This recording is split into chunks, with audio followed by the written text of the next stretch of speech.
Hello everyone, welcome back to my new video. In this video, I will explain chapter 2 of economics of class 11, that is fundamental concepts and terminologies. In this chapter, we will cover the meaning of price and value, goods and services, types of goods, meaning of wealth and welfare, what are the characteristics of wealth, then what are the characteristics of the welfare, types of wealth, types of welfare, what is the relationship between wealth and welfare, then factors of production, trade cycle, and phases of the trade cycle. So let's begin with the first topic, price and value. What is price and value? Price and value are the same word but has different opinions and different viewpoints from various examples. So in everyday language we use the word price and value alternatively to denote the same meaning. हम हमारी life में price और value बोलते हैं पर उन दोनों का मतलब सेम है. For examples, this good is expensive, this good is valuable, this good has a high price. So ये सब सेम कॉमन मीनिंग बताता है कि जो गुड है या तो फिर कोई भी चीज़ है वो बहुत ही ज़्यादा महंगी है, एक्सपेंसिव है, वैल्यूएबल है और हाई प्राइस है. तीनों सेंटेंस का सेम मीनिंग है. So when these statements are made, they are made without drawing a difference between price and the value. In economics, the concept of price and value are different, and it is necessary to first understand the concept of value. हम हमारी routine life में price और value बोलते हैं पर उन दोनों का मतलब सेम है. पर जब हम इकोनॉमिक्स की बात करें तो इकोनॉमिक्स में प्राइस और वैल्यू दोनों डिफरेंट चीज़ है. So let's understand the concept of value. So value को हम दो तरह से देखते हैं, यूज वैल्यू और एक्सचेंज वैल्यू. यूज वैल्यू का मतलब क्या कि हम कोई भी चीज़ यूज़ करते हैं उसे हम यूज वैल्यू बोलते हैं. Then comes exchange. Exchange value में क्या होता है, आइदर गुड और सर्विस दोनों एक्सचेंज होती है फॉर अनदर गुड्स और सर्विसेज और फॉर मनी. सो ये टर्म्स में हम एक्सचेंज वैल्यू बोलते हैं. The use value is determined by the usefulness of a commodity to a consumer for his or her needs. For example, food, water, sunlight, etc.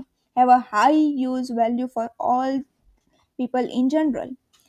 From viewpoint of exchange called exchange value, when a commodity is exchanged for another commodity or service, then the worth of one unit of this commodity is measured in terms of the amount of the other commodity which it can exchange for. Such worth is called as exchange value.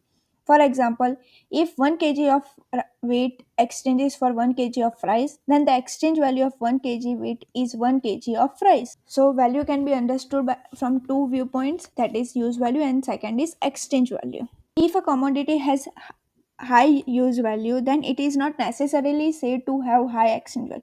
If a commodity has high exchange value, then it surely have some use value. Let's take the example of diamond and water. Water has a high use value because it is essential for life. However, it has a low exchange value since it is easily available in most places. On the other hand, a diamond has limited use value, but it is scarce and precious, so its exchange value is very high. This example shows that every commodity does not have the same use value and exchange value. A good may be highly useful but not expensive, and vice versa. Exchange value is determined by the scarcity of resources in relation to its need or use, scarcity of supply in relation to its demand. Exchange value कब हम पता लगा सकते हैं कि जब कोई एक रिसोर्स जो है उसकी प्रोडक्शन कम है या तो फिर स्कार्सिटी है. Goods are demanded if they have some use value. अगर कोई एक चीज़ की कुछ भी वैल्यू नहीं है तो वो गुड्स डिमांड में जाने ही नहीं वाले. And if they are scarce in supply in relation to their demand or their supply, it is controlled by a few people, then they have a higher exchange value. Demand तभी होगी जब उसकी कोई use value है. For example, gold. Gold का supply तो सबसे ज़्यादा है पर उसकी डिमांड कम है. क्यों? क्योंकि हर इंसान हर टाइम पे गोल्ड अफोर्ड नहीं कर सकता, तो उसकी ज़्यादा वैल्यू हो जाएगी.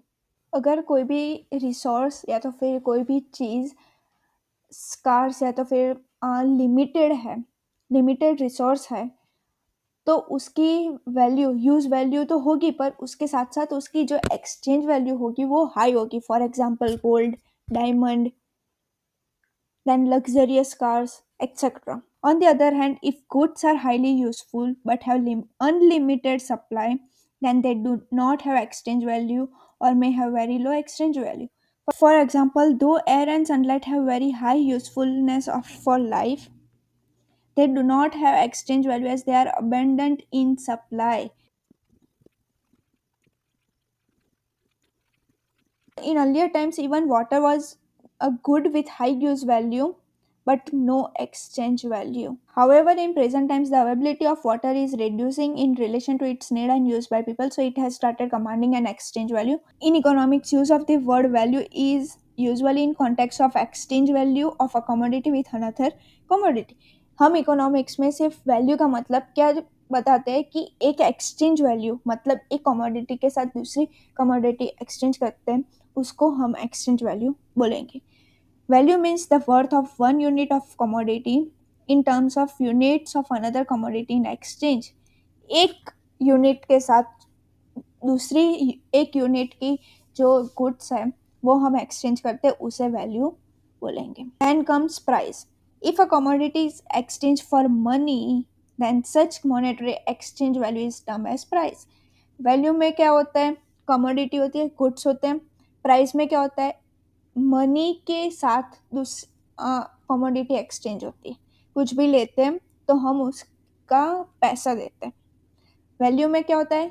कोई एक चीज है, उसको उसके साथ एक्सचेंज करना है. So price means the exchange value of a commodity measured in terms of units of currency.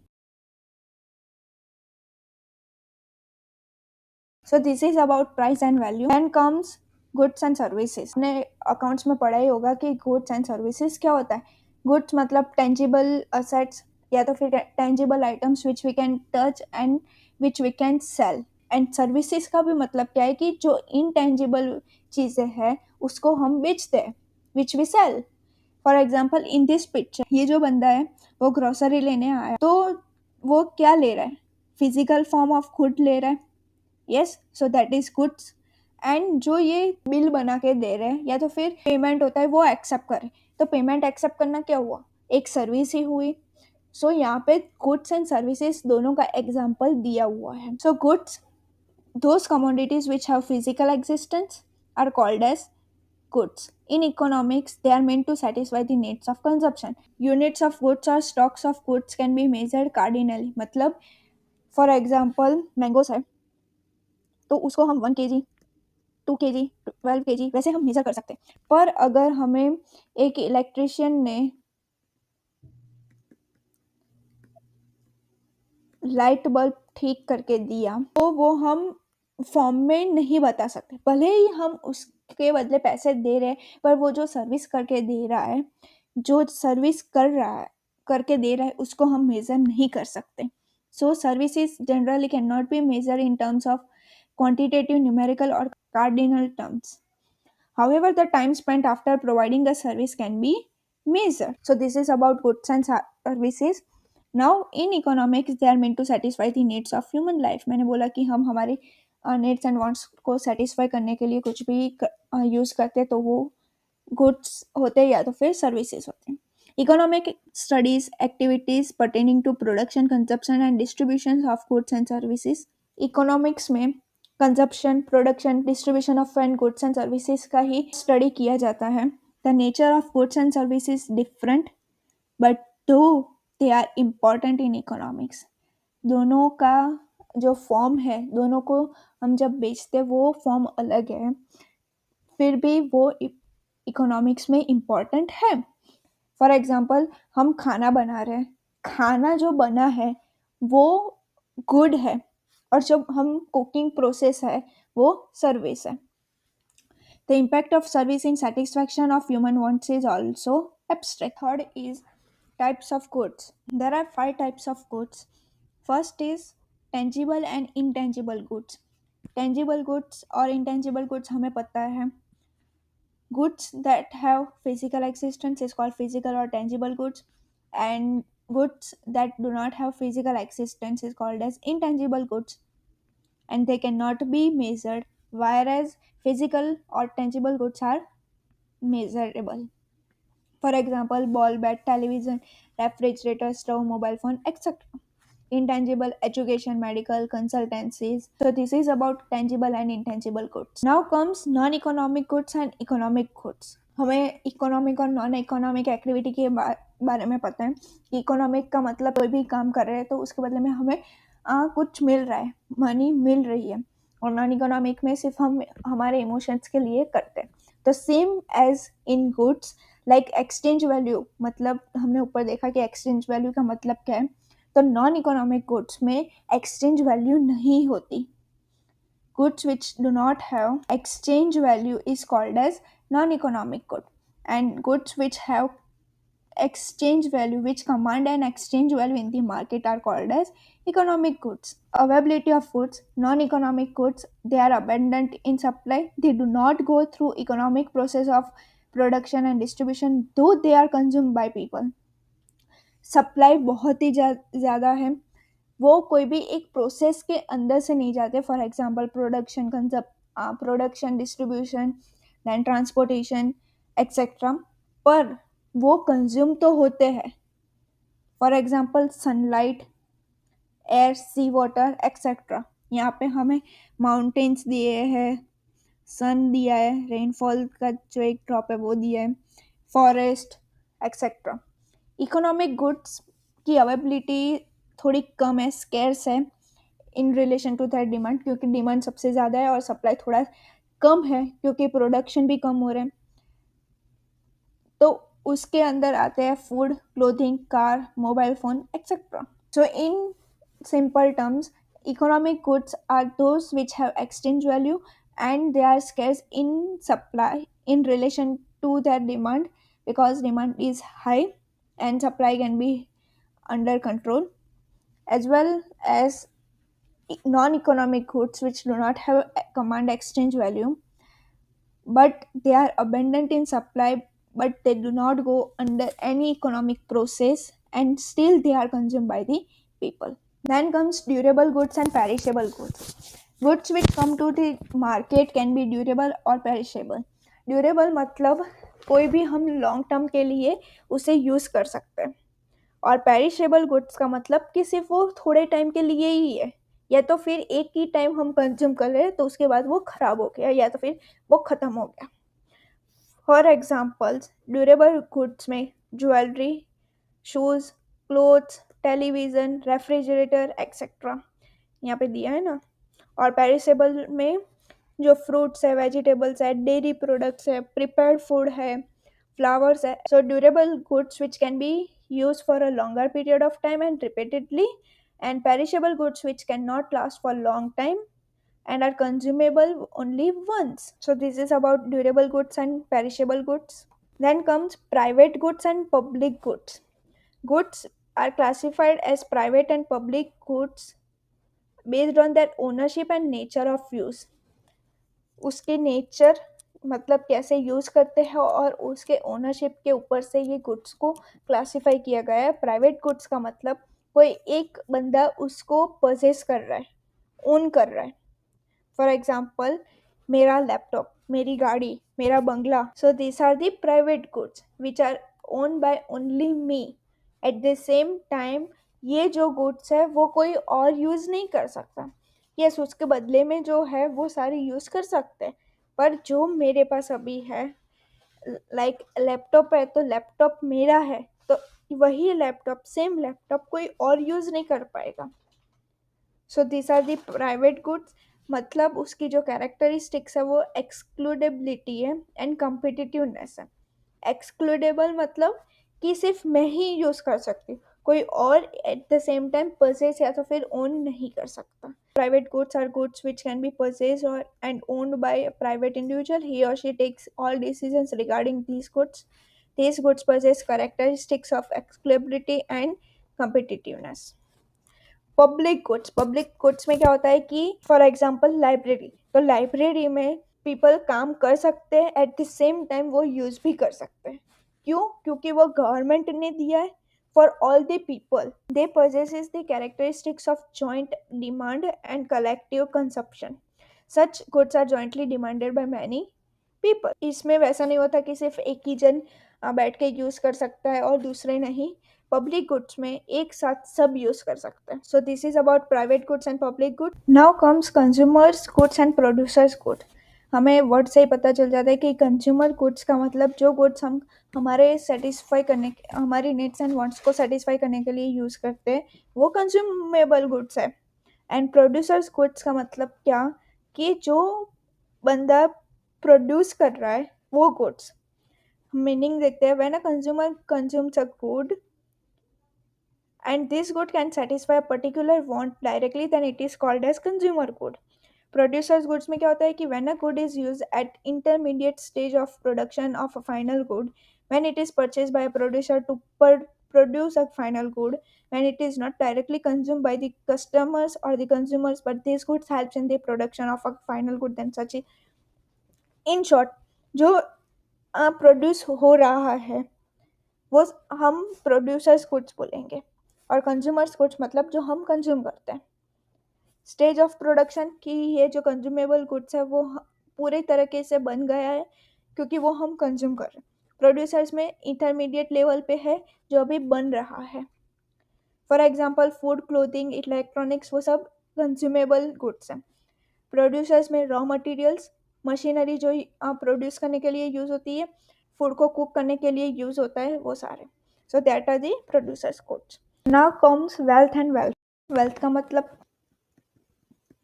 संपत्ति और वेलफेयर का मतलब कल्याण।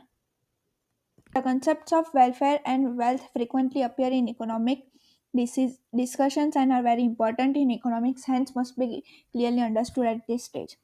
So meaning of wealth. As per Marshall, wealth is something which is useful, scarce, capable of getting exchanged and can be owned by somebody. Wealth का मतलब क्या, कि कोई चीज़ जो यूज़ कर सके, लिमिटेड हो, उसका एक्सचेंज हो और कोई एक बंदा उसका ओनर हो। सो ये चार जो कैरेक्टरिस्टिक्स है वो होनी ही चाहिए, तो ही हमें पता चलेगा कि वो वेल्थ है। तो characteristics, it possesses the characteristics of usefulness. It should be used or it must be useful to satisfy human needs and wants. Therefore, which goods which are very useful in satisfying needs of human beings are wealth. For example, house, vehicle, precious jewellery, वो limited है पर exchange भी हो रहा है, use भी हो रहा है, कि कोई एक बंदे से यूज हो रहा है। It should be scarce. Those commodities which are scarce in supply in relation to their demand and possesses high exchange value are called as wealth. Goods which are useful but not scarce and do not have exchange value like sunlight and air are not called wealth in economics. Economics में क्या होता है कि जो limited resources है as per the demand, तो वो ही wealth है। अगर उसकी high exchange value है, सॉरी low exchange value है, abundant in supply है, तो उसको हम wealth नहीं बोलेंगे। Then comes physical form or intellectual existence. Wealth should have an existence which can be exchanged, जो exchange कर सकते हैं। The ability to understand aptitudes of human beings, their physical abilities, etc., are the innate abilities and assets of the human beings and are usually not exchanged. In today's world, however, the intellectual abilities of human beings, like the ability to create new ideas, are exchanged for money in the market. That's called the wealth. कि for example हम art कर रहे हैं, तो वो जो art हम बेच रहे हैं, तो वो हमारी वेल्थ है। The ability of a scientist is to think her quality not wealth, but the noble idea created by scientist is wealth. Wealth constitutes goods which are capable of exchange. मैंने अभी बताया कि to satisfy needs and wants for future as well as for the present, we need to exchange something, and which we called as wealth. Wealth is an economic concept and therefore must be capable of getting exchange. It is meant to satisfy present as well as future consumption and other needs and therefore must be capable of exchange. For example, a house purchase today satisfies the present need of housing and can be sold in future to buy other goods. For example, precious lands, materials, metals also possesses these characteristics. Then comes durability. Durability matlab long term, so it can be used for future as well. Goods which perish after single use cannot be used for future transactions and therefore they are not wealth. Food grains which are produced by a farmer are not wealth if they perish in a very short time. Likewise, labor of a laborer is not called wealth if food grains can be stored in cold storage for long time. Their market value increases in future, then they becomes wealth. जैसे अगर मैंने onions grow की और वो onions मुझे पता है कि एक हफ्ते में वो खराब हो जाने वाले हैं, तो वो पेरिशेबल आइटम हुई, तो उसको हम वेल्थ नहीं बोलेंगे। पर अगर उसकी जगह पे मैंने वीट ग्रो किए और उसको मैं अभी मार्केट में सप्लाई नहीं करना है या तो फिर मार्केट में डिमांड नहीं है उतनी, तो मैं उसको कोल्ड स्टोरेज में रख लूँगी। वो जो कोल्ड स्टोरेज में मैंने रखे हैं और 3 महीने के बाद उसकी डिमांड बढ़ी, तो ऑब्वियसली उसकी प्राइस बढ़ेगी, राइट? तब मैं उसको बेचूंगी, तो वो मेरी एक wealth हुई। So there are 5 characteristics of wealth. Now comes types of wealth. There are 2 types of wealth: individual wealth and societal wealth, as well as national and international wealth. Individual wealth and societal wealth में क्या फ़र्क है? Same same as private and public goods. Individual wealth में क्या होता है कि ownership सिर्फ एक मेंबर के पास होती है फॉर प्राइवेट कंजप्शन, उसको हम बोलेंगे individual wealth, for example house, car. Social wealth में फॉर कलेक्टिव कंजप्शन जो वेल्थ होती है वो कलेक्टिव कंजप्शन के लिए यूज़ होती है, तो उसे सोसाइटियल वेल्थ बोलते हैं। For example dam. यहाँ पे आप देख सकते हो ये पिक्चर में वॉलेट, कार, पिगी बैंक, वो सब इंडिविजुअल वेल्थ है। पर सोशल वेल्थ क्या है? ये जो लैंड है, रिवर है, डैम है, स्कूल है, देन फॉरेस्ट, वो सब सोशल वेल्थ है। Then national and international wealth.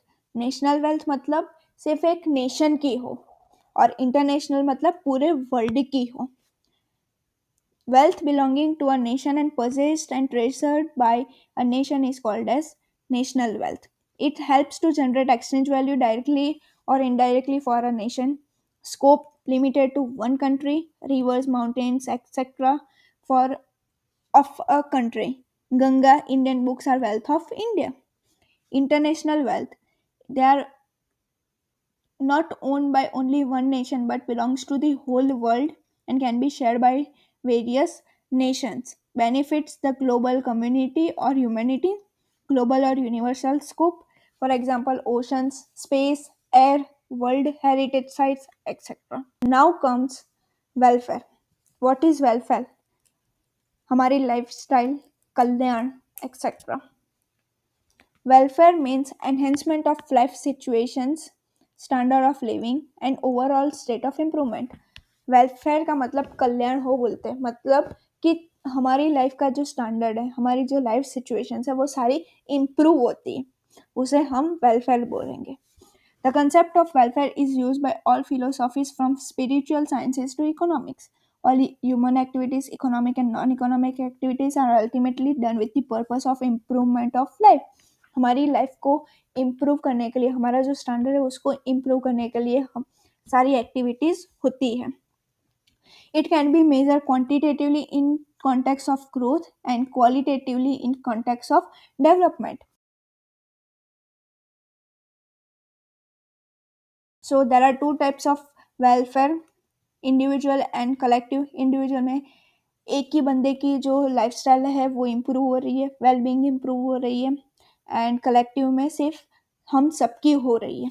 Individual, when an individual seeks to make efforts to improve his or her standard of living and well-being is known as individual welfare. Collective welfare में क्या होता है?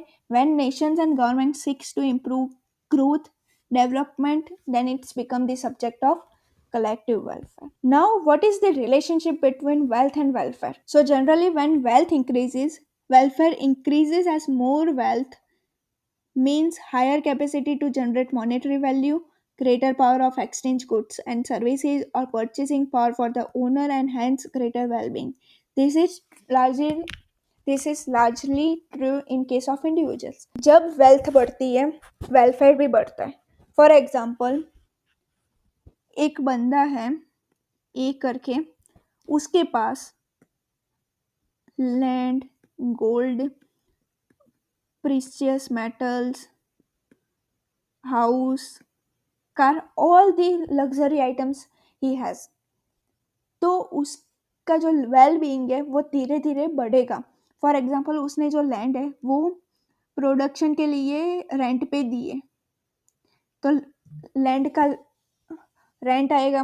Gold उसके पास है, अगर वो in future बेचने जाएगा तो गोल्ड की एक्सचेंज वैल्यू आएगी. प्रीशियस मेटल्स है उसके पास, घर है, कार है, तो इससे उसका जो वेल बीइंग है वो धीरे धीरे बढ़ेगा. सो जैसे जैसे वेल्थ बढ़ेगी वेलफेयर भी बढ़ेगी. When the wealth of nation increases in the form of national income, the welfare of people will increase only if this national income is equitably distributed among all the sections of the society. अगर एक nation की जो wealth है वो बढ़ेगी, उसके साथ साथ वेलफेयर भी बढ़ेगी. पर कब? जब all over the nation income, जो नेशनल इनकम है वो सही इक्वली डिस्ट्रीब्यूट हो तब. Besides, a nation's welfare also depends upon social and cultural formation, and hence there is no direct relationship between wealth and welfare in society. So 3 points: जैसे जैसे wealth बढ़ेगी वैसे वैसे welfare बढ़ेगा as per individual, but for a nation वो तभी बढ़ेगी जब equally distribute होगी. और थर्ड है कि it also depends upon society and culture formation, because there is no direct relationship between wealth and welfare for a society. Now comes most important topic, factors of production. और future में जब आप college करोगे तब भी बहुत ही important है, as well as जो कॉम्पिटिटिव एग्जाम्स है उसके लिए भी बहुत ही इंपॉर्टेंट टॉपिक है. The activity of conversion of raw materials and resources into final goods which satisfy human wants is called as production. कोई भी रॉ मटेरियल में से फाइनल गुड्स में कन्वर्ट करके जो हमारे नीड्स एंड वांट्स सेटिस्फाई हो रही है उसको प्रोडक्शन बोलेंगे. By converting the nature of resources their utility increases. हम जैसे जैसे रिसोर्सेज को कन्वर्ट करते हैं वैसे वैसे उसका यूसेज बढ़ता है. प्रोडक्शन को हम बोलेंगे कि प्रोडक्शन से जो रिसोर्सेज है उसका यूसेज बढ़ रहा है. For example, when a wood is converted into chairs which are demanded by customers for satisfaction, then the utility of goods increases, and this process of conversion is called as production. And the agents which help in such process of conversion or production are called as factors of production. Factors of production का मतलब कि जो production process में जो agents help करते हैं products को raw material में से फाइनल गुड्स में बनाने के लिए, उसको हम फैक्टर्स ऑफ प्रोडक्शन बोलते हैं.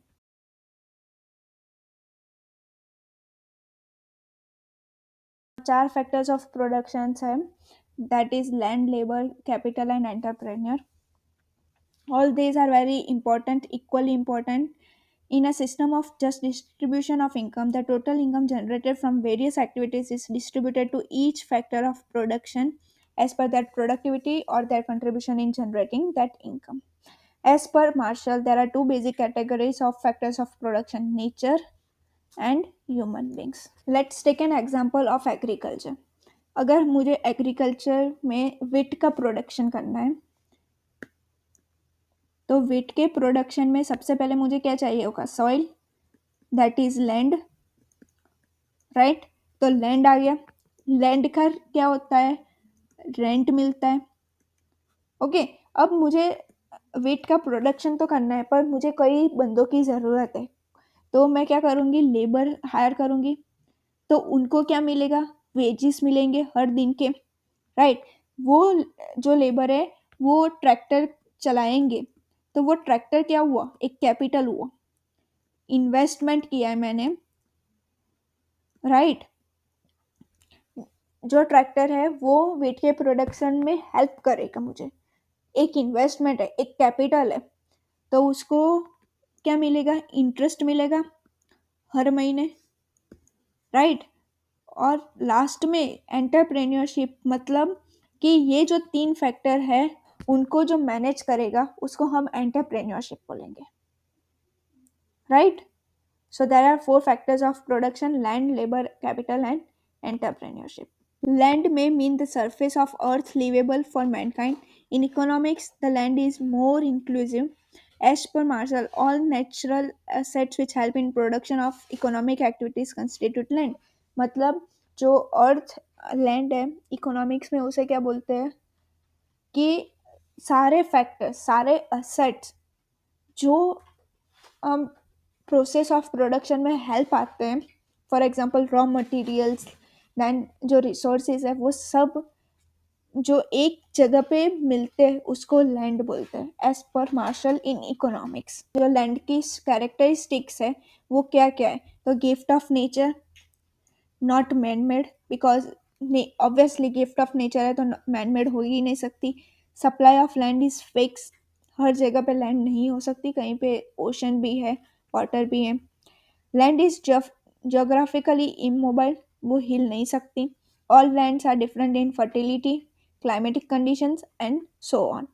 Remuneration of land as a factor of production is called rent. ये सबसे ज़्यादा इम्पोर्टेंट है, 1 मार्क में आता है कि लैंड का जो अर्निंग है वो क्या, उसको क्या बोलते हैं, तो rent. And comes labour, physical और intellectual work by humans to earn returns which is done under the supervision by some authorities called as labor. कोई भी फिजिकल और मेंटली वर्क होता है उस under supervision is called as labour. Labour का return होता है wages. Characteristics of labour are, labour can not be separated by from the labourer. एक लेबर है उसकी जो स्किल्स है उसको हम अलग नहीं कर सकते, उसकी जो स्किल्स है उसको हम स्टोर भी नहीं कर सकते, हम उसको पेरिशेबल भी बोल सकते हैं। And mobility of labour is influence by social and economic reasons, labour कहीं पे भी जा सकता है। Efficiency of every labour is different, मेरे में जो स्किल्स है, मेरी जो ताकत है, वही एनर्जी दूसरे में होगी वैसा हम बोल नहीं सकते। So every labour has different capacity to perform labour and supply of labour depends upon the population. So there are 6 characteristics of labor. It cannot be separated from laborer, it cannot be stored, that is it is perishable, then it is mobile, like it can be transferred from one place to another as per social and economic needs, then each labor has their own capacity to perform labor, supply of labor depends upon the population, and last is the remuneration is wages. Capital, in modern terms capital is highly important factor of production. All man-made goods which help in production constitute capital. It is different from land and labor as it is a produce factor of production. It is also called as man-made factor of production. For example, a tractor is produced factor of production which help in production of agriculture goods. There is difference between capital and wealth.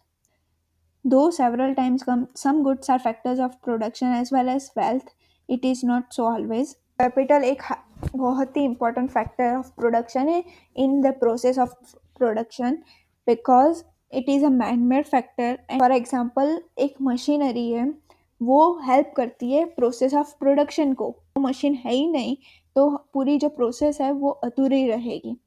For example in agriculture tractor जो है वो produce factor है जो help करता है production की process में, right. So a good may be capital good as it helps in production but it not may be possesses the characteristics of wealth.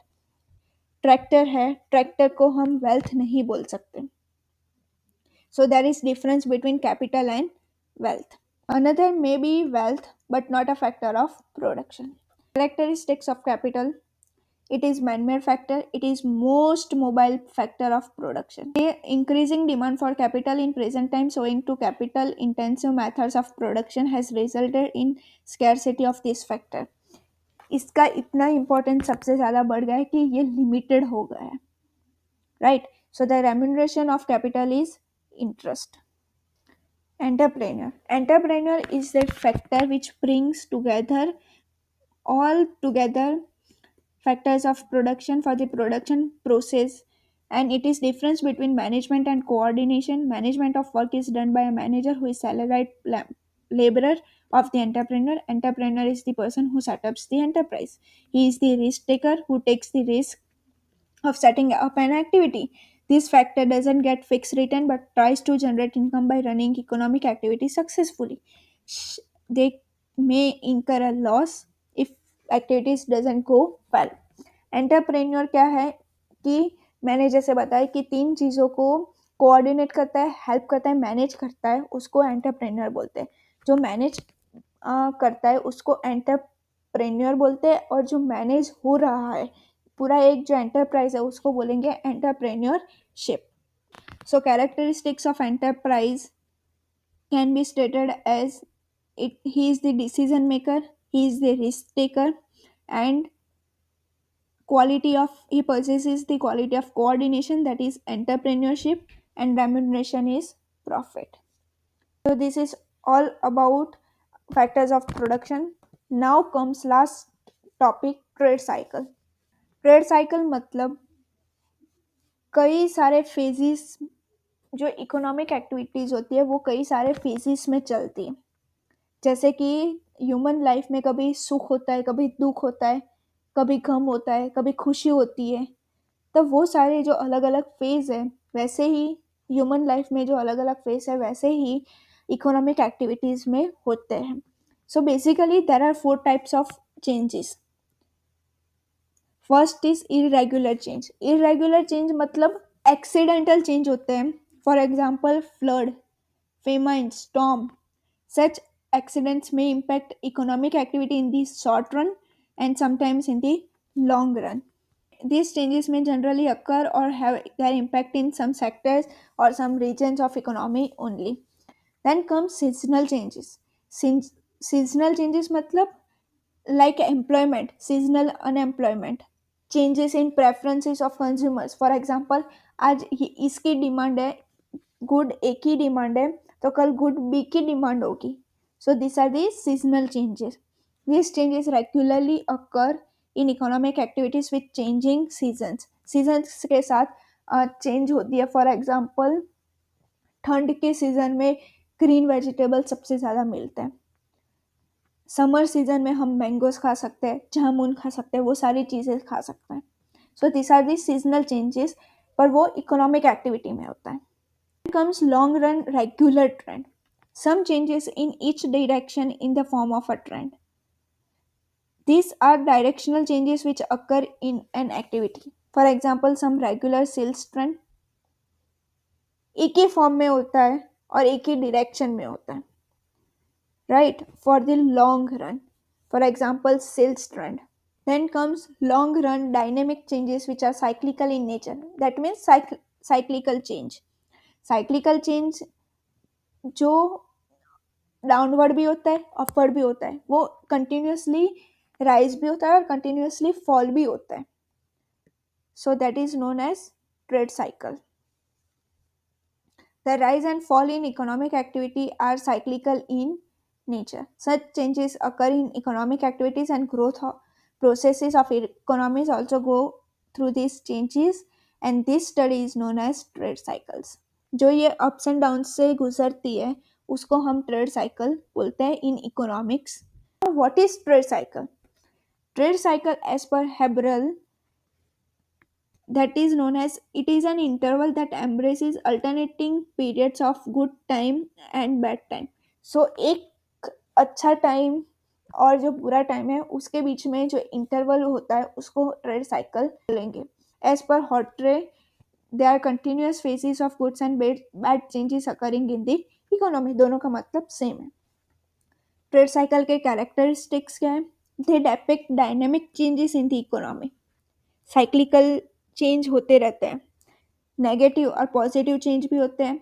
क्यों होते हैं? तो बहुत सारे फैक्टर्स हैं, मैन मेड, नेचुरल, बहुत सारे। They have various phases and each phase doesn't last from uniform period.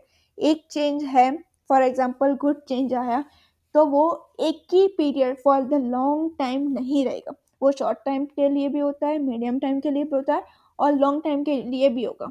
उसके बाद तुरंत वो बैड टाइम आने ही वाला है, because they are interdependent. So this is the definition and characteristics of trade cycle. Now there are four phases of trade cycle. ये जो है वो बूम, या तो फिर पीक बोलेंगे। यहाँ पे थोड़ा नीचे जाएगा तो हम रिसेशन बोलेंगे। फिर ये जो नीचे आ गया, सारी कंपनीज बंद होने पे आ गई, तो डिप्रेशन बोलेंगे, जो कोविड के टाइम में आया था। और जैसे जैसे वो ऊपर जाएगा वो रिकवरी आएगी, और रिकवरी के बाद पूरा एक पीक आएगा। हम जैसे शेयर्स देखते हैं तो शेयर्स में कई कई बार एक मंथ में एक जो टाइम होता है वहाँ पे पीक प्राइस होती है, बूम प्राइस होती है। फिर धीरे धीरे वो डिप्रेशन में जा रहा है, बहुत ही कम प्राइस हो जाती है, फिर वो धीरे धीरे रिकवरी पे आता है। सो this is the trade cycle. First is boom और inflation. When the economic activity reaches the maximum growth level, demands have peak and incomes and profits हम earn करते हैं, उसको हम बोलते हैं peak, boom और inflation. Recession. This period follows the boom period when an economic activity peaks in the given period and investments and employment have reached the highest possible level. A slowdown occurs. धीरे धीरे से वो नीचे आने लगते हैं तो उसको बोलते हैं रिसेशन। डिमांड स्लो हो जाती है, इन्वेस्टमेंट एंड एम्प्लॉयमेंट भी धीरे धीरे कम होने लगते हैं। Then comes depression. यूएस में ग्रेट डिप्रेशन आया था in the year 1925 that last for 1930, जहाँ पे ग्रेट डिप्रेशन का मतलब सारे इंडस्ट्रियल जो सेक्टर थे वो बंद हो गए, एम्प्लॉयमेंट सेक्टर, सारे सेक्टर्स जो थे इकोनॉमी के वो बंद हो गए थे। रिकवरी लाने में उनके पास बहुत ही टाइम लगा था, तब जाके वहाँ पे उन्होंने रिकवरी फेज पे लाना स्टार्ट किया। फिर उसके बाद सारी इंडस्ट्रीज खुली, सब कुछ बूम पीरियड पे। सो डिप्रेशन का मतलब the slow down in the recession phase continues to cause a depression when all the activities reaches a minimum level. मैंने अभी ग्राफ में दिखा ना कि सबसे लास्ट में यहाँ पे आएगा तो वो डिप्रेशन हो जाएगा, हाईएस्ट लेवल पे तो वो बूम है। The confidence of buyers, producers and investors is at the lowest, क्योंकि डिप्रेशन है, कोई लेगा ही नहीं, प्राइस भी कम होने स्टार्ट हो जाते हैं, डिमांड भी धीरे धीरे कम हो गई है।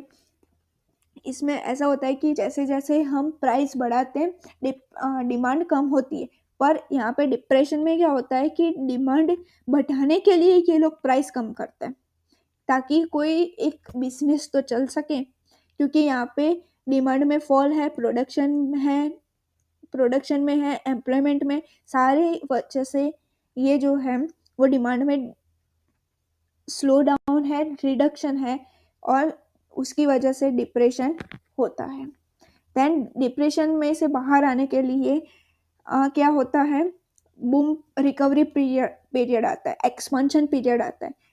वहाँ पे गवर्नमेंट्स जो होते हैं वो इन्वेस्टमेंट्स और एम्प्लॉयमेंट सेक्टर्स में थोड़ा थोड़ा बूस्ट लाती है। For example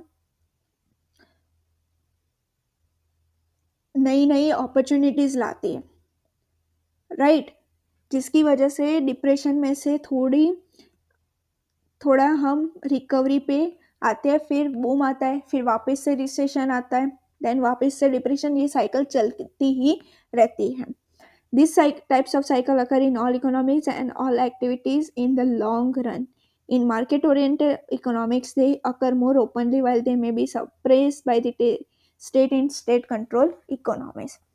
So, these are the four phases of trade cycle जो हर एक इकोनॉमी में होता है, हर एक स्टेट में होता है, हर एक नेशन में होता है, पूरे वर्ल्ड वाइड ये फेज चलता ही रहता है। I will upload exercise after this video. So make sure you subscribe my channel, like my video and share my video among your friends. Thank you.